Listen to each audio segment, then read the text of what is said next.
Hey, what's going on, guys? It's Jack. Back again to talk about how to properly heal each of the individual tanks in a Mythic Plus environment. Now, this video isn't going to talk about every little minutia of like how all the tanks are supposed to be played and everything that's going to be going on with it. What we're going to be doing is we're going to talk about each of the tanks in turn, how they function, what cooldowns to watch for, and how do you know if they're playing well or poorly, which will also make it more of a focus for how much you need to spam them. And then, of course, how to properly spam them and how to properly use your toolkit, your defensive kit to be able to assist your tank, okay? So first and foremost, if you want to track the cooldowns themselves, I'd recommend checking out OmniCD. I've used Naga's party CDs forever. I think he made them private. They used to be public weakauras and everything, but I'm pretty sure he made them private at this point. So if that's not an option, OmniCD works great, and you'll be able to track everybody's defensives that way. I'll go over each of the tanks in turn as to what you want to make sure you track. And then for the uptime themselves, how long those abilities are lasting, rather than having a Paladin pop Guardian of Ancient Kings and counting to 8 seconds in your head. Instead, I use Voodoo. And Voodoo you can use with or without mouse over frames. You can also use grid. There's a number of different things. But for my purposes, I use a Voodoo Bouquet. And basically, with your raid frames, you have different slots for buffs. Right? So you'll be able to track if a target has a Toman on them when I play Disc, or I'll be able to track Renewing Mist or Enveloping Mist, and they're all in individual slots. And so if you wanted to track various cooldowns, you can't really make individual slots and stuff. It doesn't really make any sense. So what I did is I made a bouquet, which is kind of like a deck of cards if you think about it that way. And since I don't have a deck of cards on hand, I'm going to use my disc plates that are in the background, okay? So if you want to imagine that you want to make sure there's a priority system for which tank's cooldown is the largest. So for example, you have Dampen Harm and Fortifying Brew for a Brewmaster Monk. And you could argue that Fortifying Brew is a lot bigger of a cooldown. So you have that on the front. Now, if both of the abilities were activated at the same time, you would only see Fortifying Brew. But once Fortifying Brew falls off, you would then see Sora and Cloud, or Dampen Harm, right? And so on and so forth. Similarly, with the Blood DK, their biggest cooldown might be Icebound Fortitude, but if they have that up at the same time as Vampiric Blood, then you would only see Icebound Fortitude until it falls off, and then you get a spoon. And if you know what this is from, cheers to you. Finally, you can kind of go down the list, but I also layer in my own cooldowns. So for example, I might have a higher priority on Icebound Fortitude, but if I were to overlap by mistake my pain suppression, I would give preference to Icebound Fortitude, and then right behind it would be pain suppression, right? That's how I have it set up personally. If you'd like a link to it, it's linked in the description below. It's pretty easy to import, and I'll give you guys some instructions as well in there. But the focus is, if the tank is using their biggest defensive, it'll show up in the uptime first. And then if you are using a massive defensive like pain suppression, it'll also show up after that, and then it'll prioritize smaller defensives afterwards. Let's start it off, of course, with whatever I'm most comfortable with, which is Brewmaster. Of course, if you guys haven't seen it, I push tons and tons and tons of M+ with a Brewmaster with Equinox and everything. So what I wanted to talk about first and foremost is how Brewmaster functions, okay? They take very steady healing and damage taken.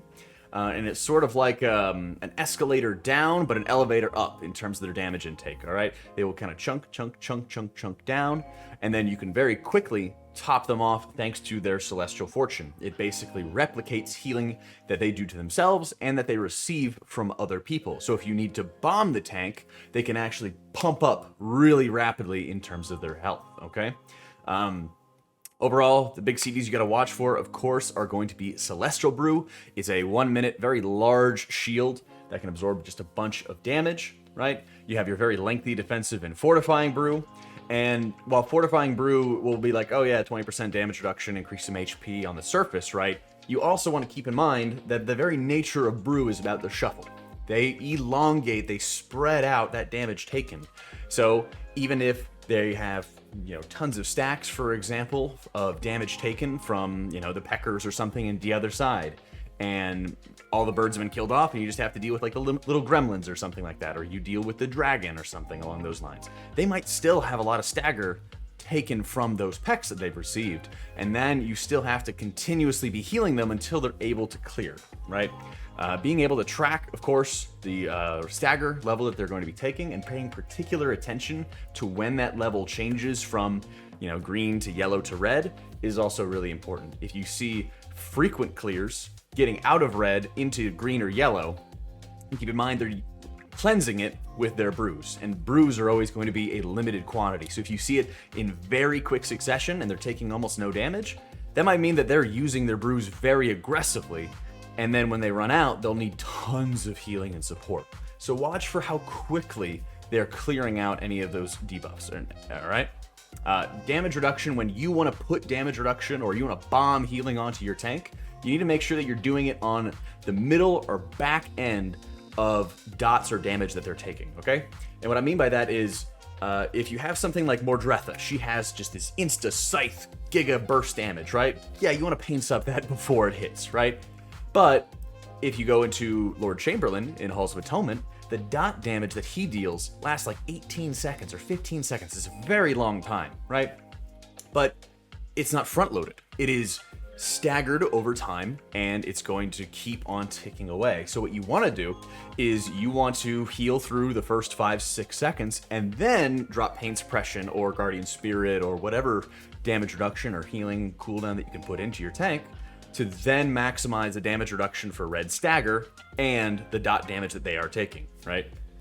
There are some good uses for Zen Meditation. It's a very lengthy cooldown, but it allows you to mitigate the hit from like one massive attack, or it allows you to just deal with like dot damage and everything, or when you're kiting out mobs, you're able to roll out really quickly and Zen Med and reduce the damage taken from dots or magic attacks, things along those lines. It makes it a lot easier to be able to mitigate. Now, one of the big things that you want to watch for when you're healing Brewmasters is when they're utilizing their Celestial Brew and when they're going to use Expel Harm. Expel Harm consumes these healing orbs that they put out, and usually you just want to run over the orbs and not have to use a global to it, but inevitably, whenever you have to tank or whenever you get dropped low more rapidly, good Brewmaster Monks will use that as a little back pocket heal where they can quickly snap their fingers, get a large heal on themselves, and buy themselves more time, right? Similarly, Celestial Brew, yeah, it's got a low cooldown of about a minute or less, but if you're watching the damage that you're taking, the ideal scenario is when you start dropping lower, you'll see your Brewmaster tank activate the brew, which gives you as the healer notice that, hey, I've dropped low, but hey, I'm going to be all right because I have these shields up and you can top me off in that free time. When it comes to their ability to kite, a Brewmaster's obscenely good. They've got Ring of Peace. They also have a very infrequently used ability by most Brewmaster monks. Equinox is pretty much the most consistent use and most aggressive user of Clash that I've seen. But basically, you charge at one enemy, and then it starts rooting everybody else around. It's kind of insane. It's like a binding shot that Brewmaster tanks can put out onto enemies. So it's really, really powerful for getting out, rooting all the enemies, and then just fully getting out of melee, separating from those enemies, separating from other melee attacks, and then you don't have to worry about it. So, big things to watch for: how aggressively they're clearing their stagger. If they're doing it in very quick succession, they could be running out of brews and running out of mitigation. When are they using their Celestial Brew? Whenever you start seeing their health just lock down and not move at all, and whenever you're tracking, for example, their shield usage, you can see, hey, they pop their shield, there's a big window with which I could heal them up, or there's an area where I could be DPSing because they're already full HP, right? While they'll frequently be running over their orbs to be able to heal themselves, great Brewmasters, of course, can use Expel Harm as an emergency heal when they need to, especially when they get separated or moved away from those healing orbs. For example, when they're in a Sanguine week, they're not going to be able to run back in and get those orbs that they need, so they have that on hand to be able to produce really good healing. When it comes to healing a Prot Paladin, Prot Paladin is one of the scariest tanks, especially when you're pugging a lot, to be healing in a Mythic Plus environment. They're probably the most maligned tank that you have to worry about because, in my opinion, they have so many different things that you need to juggle to be able to work with. And while they have, great damage, they have really, really strong cooldowns, they have really good utility that they can bring, they can also just get global like crazy if the tank is making any sort of mistake, right? So, big things to focus on is they need to be popping cooldowns just all the time, all right? Basically, all their cooldown-based abilities are going to be building up holy power for them, which they're then spending on Shield of the Righteous, or they're spending on self-heals, right? Shield of the Righteous just gives them constant armor, and they should be basically having that up all the time. So it should be that expectation that, hey, if you're taking any sort of damage or sustained melee hits, you're expecting them to have tons and tons of damage reduction for the physicals. For the magics, well, their shield can interrupt, which means that Prot Paladin's probably one of the best for magic mitigation, just by nature of just being able to interrupt all of the things that they need to. They also have, they also can block magical attacks and everything with one of their talents, so that also makes them extremely good when it comes to dealing with magic damage with the Holy Shield talent. And they, of course, they want to make sure they're spending holy power very aggressively, because that's also going to be reducing a lot of the defensive cooldowns that they have on hand. So they'll not only have to be dealing with, for example, their wings, which is be increasing their damage and their healing. And so, of course, after they utilize a number of those Shield of the Righteous charges, they're going to get quick and constant free heals out of some of their procs with Word of Glory, so they don't have to spend any holy power on there if they don't want to. And then you're going to be going through a number of different defenses that they're going to have on hand. You're going to have Ardent Defender, which is damage reduction and a cheat death. You're going to have Guardian of Ancient Kings, which is going to be massive damage reduction, about 50%, but it's only for a limited window in time. And then, of course, you're going to have your Divine Shield if you wanted to use it for like a Bubble Taunt or something for Necrotic. So you have a number of these different things that you want to be balancing, but the cooldowns are also getting reduced by spending more holy power. So you as a healer want to be watching for how aggressively are these Prot Pallies actually utilizing those defensives. Are they holding on to Guardian of Ancient Kings for an extremely long time? Are they waiting to use Ardent Defender for a while as well? You know, ideally they're running talents and setup and conduits and everything that's reducing those cooldowns on a frequent, constant basis, right? So the more that you're seeing them aggressively going into pulls and immediately using those defensives to maximize their cooldown reduction, the easier of a job it's going to be on you. Some of the biggest scary parts, I think, for Prot Paladins are beginnings of pulls and then separating and beginning to kite. While Prot Pally has tons of basically infinite slows that they can have from their Consecrate, their damage that they just drop down on the floor, the problem with it is that it's only going to work on mobs that obviously can be slowed. So when you deal with Inspiring, when you deal with elite mobs, right, they don't really have something to immediately separate. We were talking about Brewmaster before, which has all their rolls and Transcend and everything at their disposal to just quickly get out and move, right? Prot Paladin's got their horse, you know, and if they can already gain some separation from their slows, then wonderful. But they don't immediately get that sort of separation, and that's where great Prot Paladins are having their defensives, and before those defensives are running out, that's when they're moving out. That's when they're moving to line of sight, something along those lines, to have a much easier time, right? Because a lot of the Prot Pallies I've seen doing keys have been Kyrians, so they have like their Vial on hand for damage reduction or defensive value, but they also don't have much mobility there, right? So when it comes to how they can get out of melee, right? Even if they were Venthyr, you can't sit in melee while you're casting your Dora Shadows and just not get murdered that way. So they have to frequently walk out, and it takes time for them to be able to move. That's why I really like standing out whenever I'm healing a Prot Paladin, so I can have grip on hand, or just making sure if I'm playing like my monk, I have Ring of Peace on hand, or I could Tiger's Lust my tank. I could even just make sure I have a stun out, which will help with some of the movement to be able to separate from those mobs and actually be reducing the damage that they're going to be taking, right? Because those things can really, really go from bad to worse very quickly.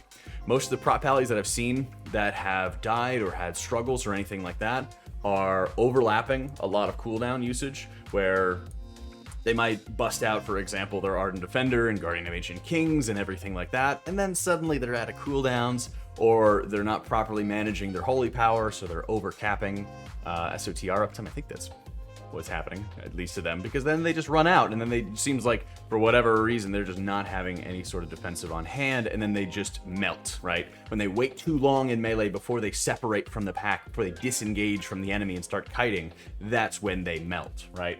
A number of those things I've seen happen, and that's probably why Prot Paladin is much maligned. So some of the big things I see, to be able to have an easier job healing them, make sure that you're in a position to help them get separation from trash packs. Really stare at those defensives. The more that they're using and being aggressive with their defensives, then great. But if there's going to be any sort of gaps, they're just extremely, extremely vulnerable. So really try to communicate if you're on voice with them, or at least just be staring at that Guardian of Ancient Kings and that Ardent Defender uptime to see when those gaps are really going to be appearing. So you either can bomb heals into them, use a trinket like Tuft from the Kael'thas fight back in Nathria, any sort of damage reduction, or just be ready to bomb big healing when they need it, because it seems like Prot Paladin plays like really quick, and then they just run out of things, right? And probably some of that's just part of their planning, but that's just what I've noticed a number of times through bugs. Next up, let's talk about Blood DK, all right? One of my favorite healers, of course, but they also do some tanking on the side. They have incredibly good self-healing, mitigation, everything like that, although their damage is not great, which means that their on-pull threat compared to some of those other tanks may not be so hot. So whenever I play with the Blood DK, I always kind of watch out, especially if there's a Warrior DPS in, because the Warriors absolutely love pulling threat off Blood DKs. I swear, all the time that it happens. So the big concerns are definitely going to be when you walk into a pull. When you walk into a pull and the Blood DK does not have runic power, when they do not have their cooldowns up, right? It takes some time to be able to build up their Bone Shield, which gives damage reduction. It takes time for them to build up their RP, which will allow them to heal themselves, right? So a lot of times what I see out of really good Blood DKs is they're hitting Rune Tap as they're getting into the pull. They're getting that 30-40% damage reduction, which only lasts a couple seconds, but they don't overuse Rune Tap, right? And what I mean by that is because it costs a rune and they need the runes to build up runic power,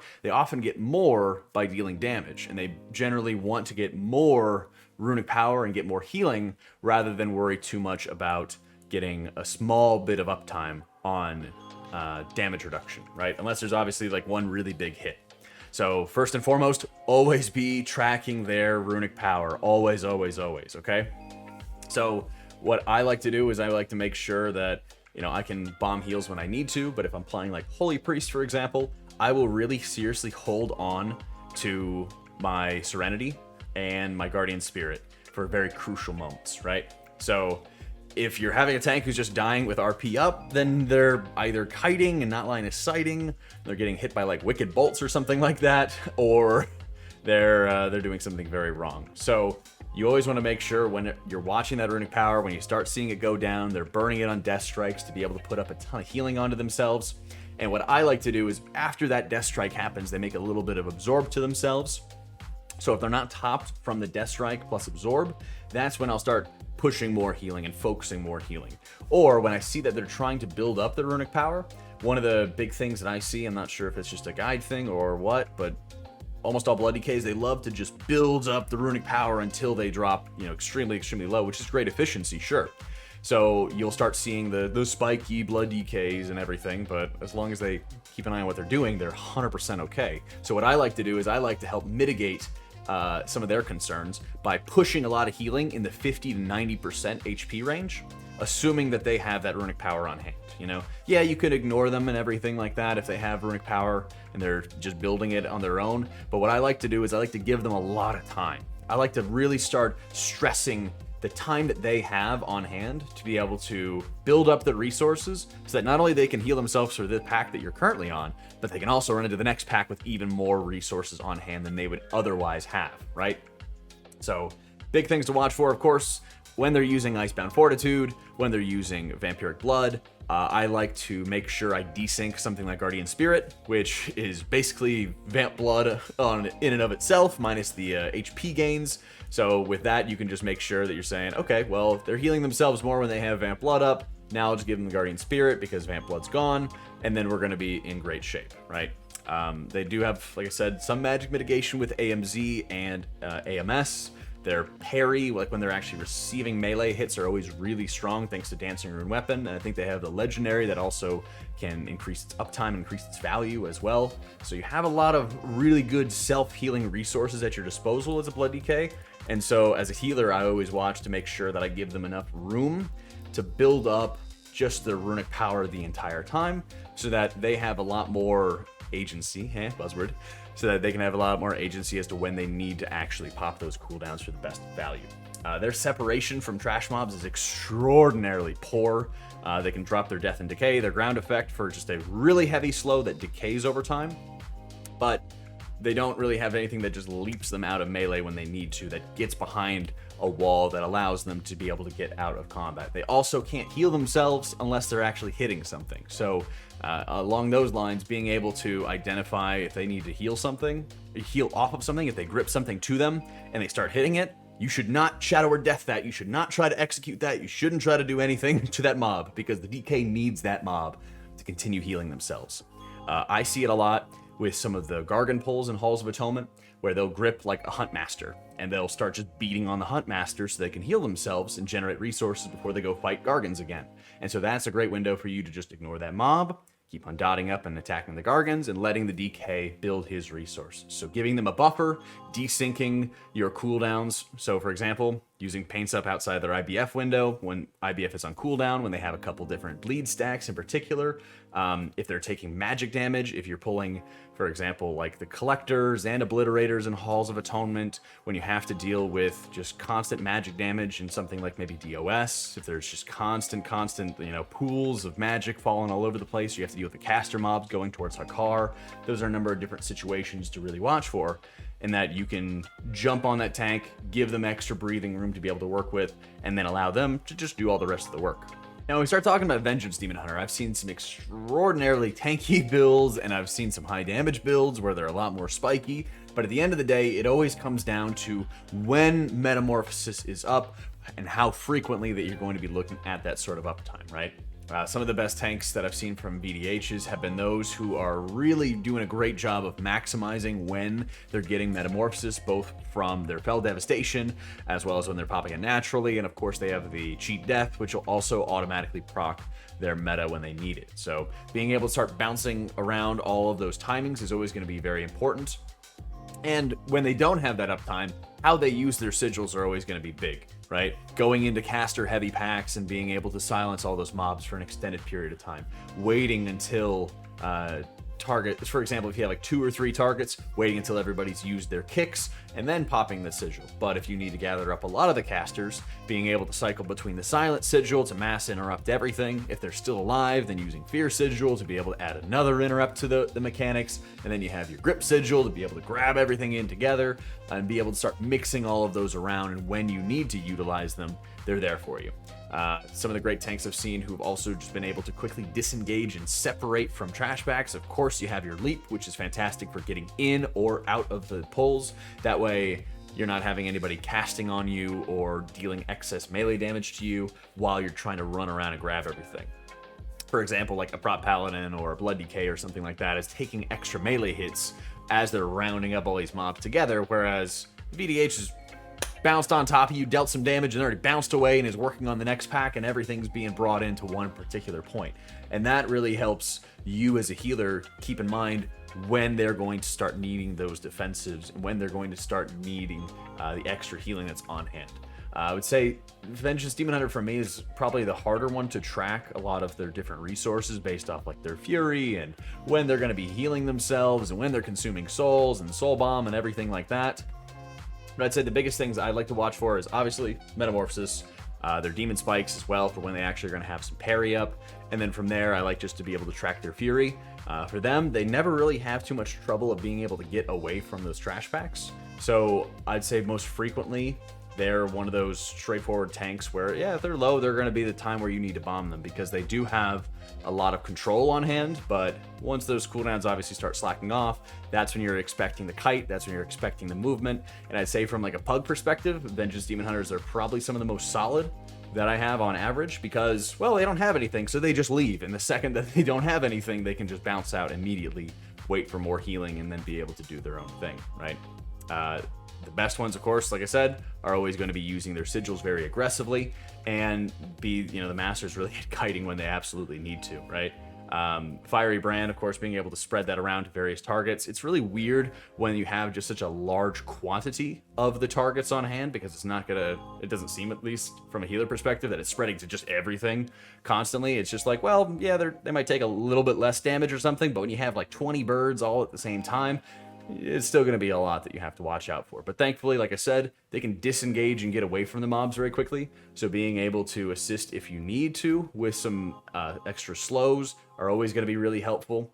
Priest, for example, can use Shining Force to knock mobs into like a nearby wall, but keeping everything stacked is always going to be very important. So if, for example, they're using their grip sigil, everything's always stacked together, then just being able to push everything in some direction away from your tank will get additional separation and a slow, and just make it so that your tank can actually hold on to some of his leaps when he needs them a little bit later. So talking to your tank about that. You also, slow totem, stuns, ring a piece, all those different things can also help when you're communicating and say, hey, grip everything together and I'll push it away, and then you can have more time to say, I want to leap back in, I want to still leap around and keep on dodging, and then that choice is theirs to do with what they want. A Prot Warrior. Well, Prot Warrior was like insane and everywhere in BFA. I really don't see that many of them in pub groups. I've healed some in high keys in the past, but I think of all the tanks, it's one that's actually fallen off in terms of popularity by like a massive amount. Just like with Paladin, they're very, very strong with their cooldowns up. I'd say they're often a lot stronger than Paladins with their cooldowns up. But outside of those cooldowns, they have great shield block uptime and a number of things to continue extending that uptime to be able to maintain it at a higher level. When it comes to big infrequent casts of magic damage like Spell Reflect or like Mordretha, and your ability to Spell Reflect that, then those things are no joke. A lot of tank busters are not a problem at all whatsoever, which is awesome. But when you have to deal with constant spell bolts and constant cast into your tank, necrotic bolts, wicked bolts, you name it, that's when it's horrifying to have that warrior tank if people are just not interrupting and not properly supporting them, right? So physical damage, they can really heavily shrug off. Bleeds can be pretty nasty. Frequent magic damage is absolutely debilitating to them if your group is just not interrupting. And that's just something at higher keys, you got to make sure you're interrupting. So whether you're a shaman and you have your own interrupt, whether you're a priest and you have a fear, and other specs like Mistweaver with a stun or a knockback with Ring of Peace, you name it, you need to be able to do whatever you can to help dealing with magic damage, not just for Prot Warrior, obviously, but for all the tanks, right? Probably the biggest thing, I feel like Warrior is probably one of the most simple tanks to be able to worry about healing, because in general, they don't really have much to push up their own HP. If they're low, they need prio healing and everything, and you're not going to be expecting too much self-healing on their end whatsoever, right? So once you start seeing gaps in terms of their own cooldowns, it's always important to have that visual as well, as I haven't mentioned it before for some of the other tanks, but the Aegis Trinket from the 9 in Sanctum of Domination is extremely popular, so whenever you just start seeing that animation on the tank, that's always a good one to, 1, track, and 2, just make sure that you're watching out for, as you'll see that being used by many different tanks, and it makes it very easy to be able to see when you can start mixing in a lot of your own. I would say most tanks, especially those that can self-heal quite a bit, I'm often pretty happy and satisfied just to leave them to the hot healing if I need to, if I know that they're kiting and I know that they're moving around. But when it comes to Warrior in particular, they can often be kind of unpredictable because of how much they can move around, where they might intervene out to be able to get out of melee, so I always want to position myself properly for that if I'm playing a ranged healer. And then they can start using leaps to get further distance, but then they also just charge right back in, and then it can be terrifying, right? I've had it where I've, been struggling to top off a warrior tank, and then once I finally get them there, they instantly charge back in and start taking more bleeds and more damage and everything, and it's terrifying, So being conscious of where that tank's cooldowns are, and then from the very beginning communicating as to, hey, this is going to be when I pain sup you, or if you're having a lot of short cooldowns, you'll be able to say, all right, well, I have a minute CD on Guardian Spirit, I have like a minute CD or a minute and a half CD on Cocoon. Here's where I can start using them at critical junctions. More frequently, I would say healing-oriented cooldowns, like Cocoon or Guardian Spirit, probably even Spirit Link Totem as well. I like to go for when they've already taken quite a bit of damage and not use it beforehand, because there's a lot of times that they could just block a ton of damage and they take like nothing.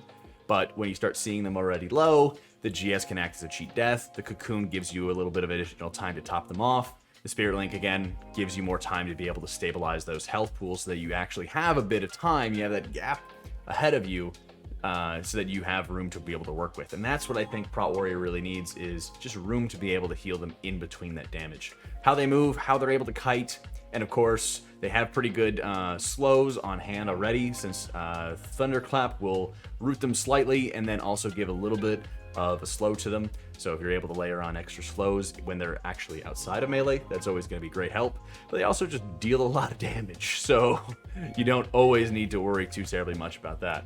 I'm not overly worried about Prot Warrior going into some pulls. Often I'll make sure that I'm just like pre-casting a Shadow Mend or have a Serenity on hand, something like that early on, because they might spike like a little bit, but then they have like their Demo Shout, they have Last Stand, they have Shield Wall, they have their Shield Lock, they have so many cooldowns that they have at their disposal to be able to really quickly, you know, shut down the damage that they start taking. And I would say it's kind of similar to what I was talking about before with Brewmasters, where they're not as steady in their damage taken as Brew, but they'll very slowly move down in their health and everything like that when they have their cooldowns up. But then if you start seeing a gap, then that's where they elevate her down to the bottom. So watching that uptime is always going to be key. And if you see nothing on your bouquet, then that means it's time for you to use something or time to start spamming. And finally, we have Bear. All right. If Incarn's not up, you heal them. Okay, thanks for watching, guys. Hope y'all enjoyed it.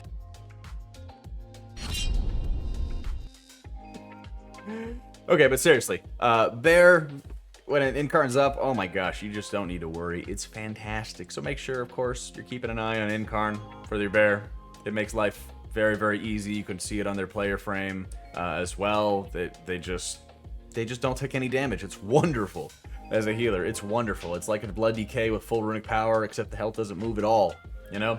Otherwise, their physical damage mitigation is super good. They should not really be super spiky when they're tanking the standard amount of mobs. Obviously, when they start going into larger trash packs, that's where I'm looking for Barkskin and Survival Instinct usage. Barkskin, of course, is like slower, like higher uptime, lower damage reduction and everything. Survival Instincts only last like 6 seconds, I want to say, but it's like a big 50% damage reduction, chunky cooldown that you'll have on hand for them. So otherwise, just be watching those uptimes for when they're going to start taking big hits. They also have a little bit of healing out of Frenzied Regen, but I don't feel like it's as insane as I remember it being in previous X-Packs or previous times. And so when they are going to work on like kiting and separating from the mobs, it really doesn't seem like it happens all that frequently these days because bears are just so crazy tanky. But if they need to, you're gonna be looking at how they get themselves set up. You know, they have a little bit of slows with like their natural abilities, like most tanks do. But usually they'll be looking at like their Ursul's Vortex or Typhoon, whichever that they utilize. And then they kind of have to make sure that they take that time to sort of walk out and disengage just from those enemies. One of the things I really like when I play Disc Priest with a Bear Druid is that they can form shift. And so they might have, I don't know, 80,000 HP or something like that when they're in bear form. But when they switch out of bear form, they only have, 40 or 50,000 or something. So the amount of cast that you need to put into your tank are considerably less as a result of this, which makes it a lot easier for you as a healer. Say if you finish a trash pack and they're at 40% HP and they're about to enter the other one, they can form shift, put a hot or two on themselves, swift mend themselves or something if they're running with that, or they can just shift out. You can put a heal or two into them, which finishes topping them off, and then they go into the next pull again with full HP, and then they have a little bit of rage to be able to work with. Overall, Bear is probably one of the tanks that I worry the least about whenever I'm actually playing with them. Overall, I'd start watching most for when you start seeing that like the bear butt just coming towards you and it starts backpedaling, as they're one of the easiest tanks also to sort of like read body language, because they'll kind of slowly start backpedaling a little bit here and there, and then they start turning, and then they actually start trying to run pretty quickly. So watching that sort of setup, I think Bear is probably one of the best healers to start learning how to interact with the different tanks and everything like that, because they're very visual and it's very easy to start seeing what they're doing and how they're moving around because they are so big. But overall, you should just be looking at how aggressively they're using their cooldowns, and similar to the other tanks that I've been talking about, you're watching for gaps in between those big defensive cooldowns for Survival Instincts in this case, for Icebound Fortitude or Shield Wall and others, right? Watching in between those cooldowns as to how best you can help mitigate with your own defensives is always going to be incredibly important, right? We're always so tempted as healers in general just to be able to bomb our defenses whenever we see the tanks taking any sort of damage. And in a lot of cases, that's pretty bad, right? Just in general for like cooldown usage, you don't want to be having, all these cooldowns going off on the tanks from a damage reduction perspective, your pain sup, your sacrifice, and everything like that, you don't want to do it after they've already dropped low, unless, you know, they can't get away from any of the mobs, right? You want to do it before they start dropping low and doing those things well in advance. So being able to track and visualize when those cooldowns are being used, when Metamorphosis runs out, when Incarnation runs out, when Shield Wall, Guardianation Kings, etc., run out, so that you can then help your tank kite, give them another defensive cooldown so that they can continue the fight, and just make sure that you're going to be on hand to be able to support them. Some healers like Resto Druids and Holy Priests have very constant uptime on their defensives, which is great, so you don't really have to delay your usage at all of those defensive cooldowns, and you can just be very aggressive with them.